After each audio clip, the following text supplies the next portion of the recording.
Halo teman-teman, hindarilah judi dan semua bentuk judi termasuk judi online. Sebab judi hanya akan membawa sengsara dan derita. Jika kalian melihat komentar spam bot seperti ini, mohon bantuannya untuk melaporkan komentar ini dengan cara seperti ini.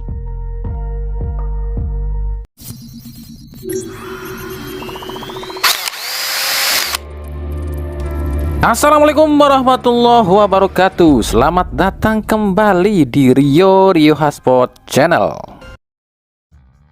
Dalam dunia sepak bola di belahan dunia manapun, ada sebuah fakta yang kita pun nggak bisa memungkiri ya. 80-90% masyarakat di belahan dunia manapun, kalau mereka ditanya siapa ketua atau Presiden Federasi Sepak Bola kalian, tentu mereka nggak akan bisa langsung jawab. Bahkan mungkin banyak yang nggak tahu. Harus nyari tahu dulu ke Google. Betul dong?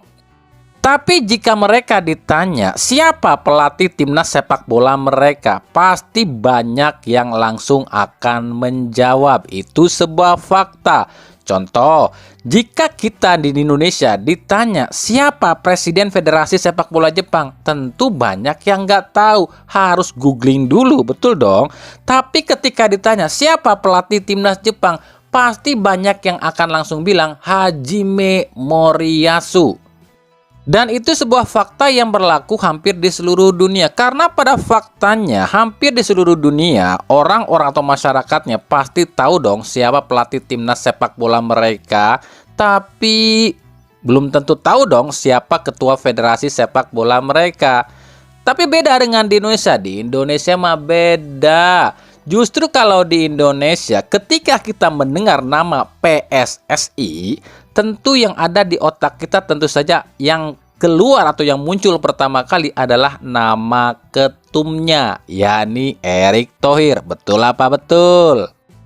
Kamu tahu nggak sih pelatih timnas Indonesia sekarang siapa? Nggak tahu. Nggak tahu. Nggak tahu. Nggak tahu juga. Nggak tahu juga. Ya. Oke. Sementara ketika masyarakat kita ditanya siapa pelatih timnas Indonesia saat ini, mungkin banyak yang belum tahu. Bahkan tak sedikit yang mengira timnas Indonesia saat ini tuh masih dilatih oleh Sintayong. Dan itu sebuah survei yang menyebutkan seperti itu loh ya. Banyak masyarakat kita khususnya di pelosok sana masih mengira pelatih timnas Indonesia itu bukan Patrick Kluivert tapi masih Sintayong. Nah, kenapa hal itu bisa terjadi? Kenapa di Indonesia nama ketumnya yang lebih dikenal dibandingkan nama pelatihnya? Karena yang pertama, ketumnya adalah seorang menteri. Yang kedua, ketumnya adalah seorang public figure. Yang ketiga, ketumnya orang terkenal. Yang keempat, ketumnya adalah pebisnis. Betul dong? Dan yang kelima, karena ketumnya memang dibikin supaya lebih terkenal dibandingkan federasi atau pelatihnya itu sendiri. Dan itu juga sebuah fakta. Makanya ketika STY melatih timnas Indonesia di dunia itu, di dunia internasional mungkin ya, orang mengenalnya sebagai Sintayongnya, bukan Erick Thohirnya. Erick Thohir itu dikenal mungkin di sekitaran FIFA ataupun pebisnis kali ya. Tapi di dunia sepak bola mungkin para pemain sepak bola lebih mengenal nama Sintayongnya. Maka ya ini mungkin bisa sedikit mengancam. Kalau Sintayong lebih terkenal daripada ketumnya, nggak bisa nih. Masa saya yang udah kerja keras kok dia yang dikenal, dia yang puja-puja. Maka wajar banyak masyarakat, banyak pendapat di media sosial kenapa Sintayong ini dipecat dulu ya. Karena memang takut menyaingi ketenaran dari ketumnya. Apalagi kita tahu lah ya, Sintayong itu bukanlah rekrutan dari ketum saat ini, tapi rekrutan dari ketum yang dulu. Jadi kalau misalnya Indonesia lolos ke Piala Dunia bersama Sintayong, yang akan dikenal atau dilihat bukan ketumnya, tapi Sintayongnya. Faktanya memang Sintayong lah yang membawa timnas Korea Selatan ke perempat final Piala Dunia. Jadi ketika Indonesia lolos ke Piala Dunia bersama Sintayong, yang akan dipuji adalah kehebatan taktik dari Sintayong, bukan kehebatan dari federasi atau ketumnya. Maka banyak yang bilang Sintayong harus disingkirkan. Tapi ketika Indonesia nanti lolos ke Piala Dunia bersama Patrick Kluivert, otomatis yang akan dipuja-puja, yang akan diberi apresiasi adalah ketum. ketumnya. Meskipun Patrick Kluivert adalah mantan pesepak bola ternama dunia, tapi reputasi Patrick Kluivert sebagai pelatih jauh di bawah Star, atau istilahnya orang akan berpikir jika Indonesia lolos ke Piala Dunia bersama Patrick Kluivert, wah ini sih kehebatan ketumnya nih, pelatihnya mah ecek-ecek. Itulah yang dituju. Maka demi memuluskan langkah-langkah tersebut, apapun dilakukan untuk melindungi para pelatih rekrutan mereka saat ini. Salah satunya adalah dengan mencoba mengirimkan surat pada AFC dan FIFA agar di round 4 nanti wasit yang memimpin laga setiap pertandingan bukan berasal dari negara Timur Tengah. Berikut pernyataan dari Ketum PSSI. Kita lagi coba melobi, ya kalau bisa wasitnya dari tempat yang lebih netral. Sekjen kemarin sudah mengirimkan surat resmi juga ke FIFA, dan saya juga akan mengirim surat resmi ke AFC mengenai penunjukan wasit sekarang, yang ternyata wasitnya dari negara regional yang sama, dari Kuwait. Nah, kita lagi coba melobi, ya kalau bisa wasitnya dari tempat yang lebih netral seperti Australia, Jepang, China, atau bahkan dari Eropa. Paham ya? Jadi di sini PSSI minta nih di round 4 ini AFC dan FIFA jangan deh pakai wasit dari negara Timur Tengah atau dari negara-negara ya Kuwait ataupun negara mana lah yang ada hubungannya dengan Arab Saudi dan Qatar atau peserta round 4 lah ya. Pertanyaan kami adalah, kenapa saat di round 2 dan round 3 begitu banyaknya Indonesia dicurangi wasit, tak ada upaya untuk melakukan hal seperti itu kepada FIFA dan AFC? Kenapa nggak minta dari kemarin-kemarin untuk wasit yang memimpin laga Indonesia itu jangan dari Timur Tengah? Kenapa baru sekarang? Jawabannya simple. Karena kalau sekarang ya pelatihnya kami yang ambil. Kalau dia gagal, nama kami tercoreng. Kalau dia berhasil, nama kami terangkat. Kalau Sintayong gagal, ya bodoh amat, dia bukan rekrutan kami. Itu secara simpelnya. Nah, hal-hal seperti inilah yang membuat kami tuh agak kurang respect ya sama PSSI yang sekarang ini. Kenapa? Selain mereka itu selalu membanding-bandingkan antara Sintayong dengan Patrick Kluivert, juga perlakuan yang sangat berbeda terhadap dua pelatih ini loh ya. Giliran Sintayong minta datangin satu staff aja, misalnya pelatih striker lah, Yon Ki-hun waktu itu, bah rame, itu eskonya podcast sana sini. Kalian jangan lupa ya, Sintayong aja bisa sejauh ini karena, nah itulah kalian dengar sendiri lah ya. Giliran Sintayong minta pemain baru, rame, langsung podcast sana sini katanya. Ini kalau nggak ada ketum, kalau nggak ada Pak Erik nih, nggak bisa nih pemain ini datang ke Indonesia. Sintayong mah enak nih, disuplai terus pemain-pemain tiap rondenya atau tiap pertandingannya. Betul dong, ada Esko yang ngomong kayak gitu. Tapi giliran Patrick Kluivert, coba lihat sekarang berapa stafnya Patrick Kluivert? 12. Tapi apakah ada podcast sana sini? Wah, Patrick Kluivert minta staf mulu ini tuh. Nggak ada. Coba lihat sekarang berapa banyak pemain baru yang disuplai kepada Patrick Kluivert. Apakah ada podcast sana sini? Patrick Kluivert mah enak, tiap ronde tiap main disuplai pemain nggak ada. Itulah yang buat kami ini agak jengkel dengan apa yang dilakukan oleh orang-orang di federasi. Dan ini kelihatan banget di round 4 ini ya. Indonesia itu satu-satunya timnas yang berlaga di round 4 ini dengan CV pelatih yang paling buruk loh ya.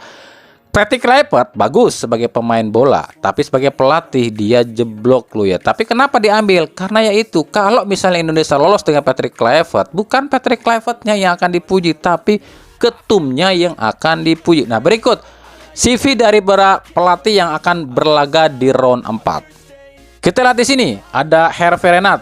Ini di Arab Saudi ya, CV-nya sangat mentereng, berbagai klub mewah juga pernah dilatihnya. Lalu Graham Arnold, ini mantan pelatih Australia ya, sekarang melatih Irak ya.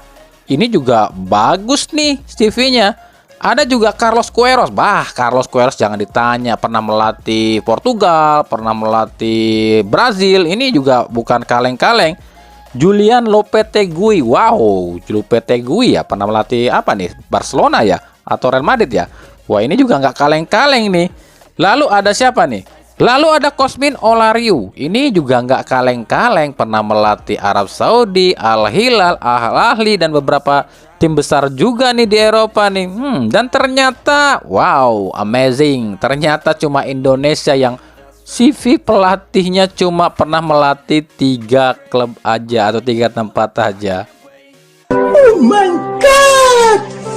Wow!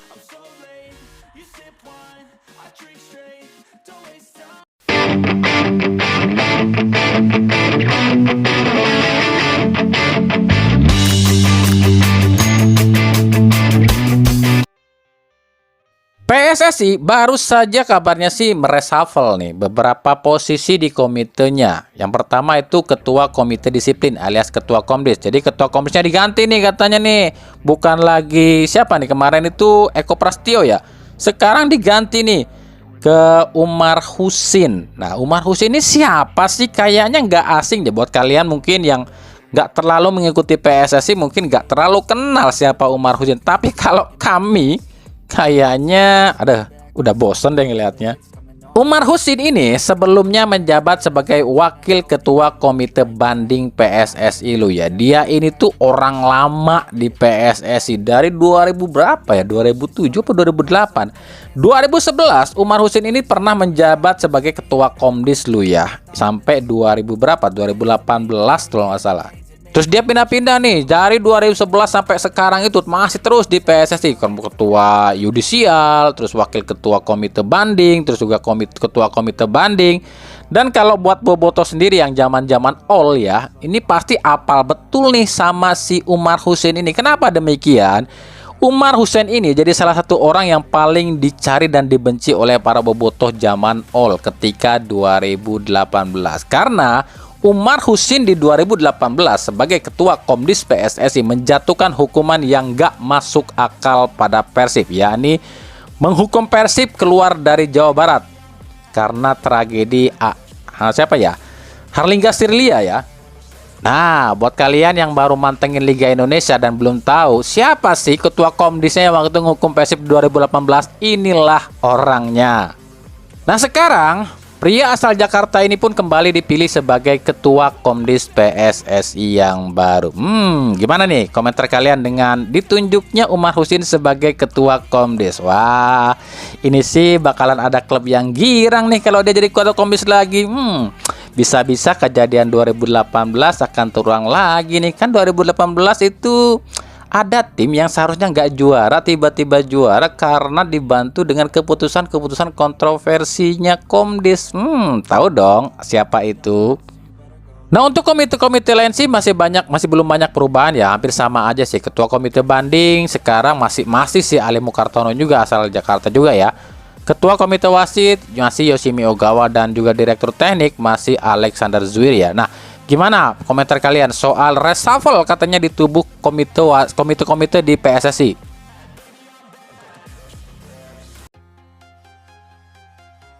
Selanjutnya kita akan coba bahas sedikit soal berita klub. Kita mulai dari Borneo FC. Borneo FC di pekan kelima ini kemarin ya, itu menang lagi. Sekarang kemarin di pekan kelima itu menang atas tim juara Liga 2 PSIM Jogja. Bahkan menangnya di kandang PSIM Jogja dengan skor telak 1-3.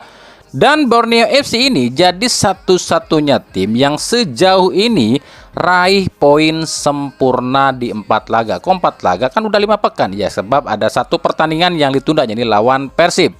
Dan jika di pekan ke-6 nanti Borneo FC raih kembali kemenangan, ini artinya Borneo FC akan memecahkan rekor Liga Indonesia Liga 1 dah ya, sejak Liga 1. Sebab sejak era Liga 1 itu belum ada satupun klub yang bisa raih 5 kali kemenangan secara berturut-turut di awal Liga 1 loh ya, belum ada. Adapun di 2019 silam itu ada yang namanya Bali United, tapi itu pun cuma 4 kali beruntun menang, belum ada yang 5 kali menang. Nah, apakah Borneo FC mampu mengalahkan ataupun membuat rekor baru di Liga Indonesia atau Liga 1 ya? Nah lucunya meskipun Borneo FC ini menjadi satu-satunya tim yang belum merasakan namanya imbang ataupun kekalahan, tapi kok jarang banget ya yang memprediksi Borneo FC akan jadi juara. Ntar dulu, itu siapa dulu yang memprediksi? Sebab kalau di situs-situs terpercaya justru Borneo FC diunggulkan untuk jadi juara bersama satu lagi, yakni Persib Bandung. Kok Persib? Kan Persija yang belum terkalahkan. Ya kami nggak tahu juga, ada beberapa prediksi. Nanti besok kita akan coba deh ulas ini siapa sih yang memprediksi, dan buat kami agak ngeri juga kalau nih pihak yang memprediksi siapa juara Super League musim ini. Jadi intinya memang ada dua tim di Liga Utama atau Super League musim ini yang belum terkalahkan, Borneo FC dengan poin sempurna dan juga Persija Jakarta yang juga belum terkalahkan musim ini. Tapi lucunya sejauh ini Persija itu yang diunggulkan akan jadi juara, bukan Borneo FC. Nah kenapa demikian? Nah karena nggak tahu juga. Nah kita akan lihat nih, apakah Borneo FC akan konsisten sampai akhir musim dan menjadi juara musim ini, ataukah Persija yang akan jadi juara dengan ya juga konsisten, atau mungkin ada tim lain? Karena ya besok kita akan bedah sebuah prediksi yang agak mengejutkan sih. Dari Persib Bandung baru aja merilis jersey untuk AFC Champions League 2 musim ini. Ini kalau lihat desainnya kok kami kayak kenal ya, kayak nggak asing ya ini desainnya ya. Bukannya desain ini yang pertama kali muncul dirumorkan di berbagai platform media sosial, katanya jersey Persib musim ini tuh kayak gini. Oh ternyata ini dipakai buat ACL 2 toh. Gimana pendapat kalian? Gimana nih ratingnya buat dari kalian nih? 1 sampai 10 untuk jersey ACL 2 Persib musim ini. Kalau pendapat Mimin pribadi, ini pendapat Mimin aja lo ya. Jujur, kami lebih suka yang ini dibandingkan jersey utama di liga. Sama-sama pakai kerah tapi lebih elegan yang ini. Kenapa demikian? Pertama, sponsor lebih dikit. Kedua, dari desain. Ini di tangan aja pakai rubber ya, karet ya, rib karet ya. Ini lebih elegan karena kerah dengan karet lengan itu ini sebuah perpaduan yang cocok buat kami gitu kan. Lalu juga list di samping itu yang warna putih ini juga menambah elegan ya di jersey ini. Jadi kalau buat kami pribadi ya ini selera masing-masing lah ya. Kalau kami ya lebih suka yang ini dibandingkan jersey utama di liga. Tapi ya nggak tahu kalau kalian ya.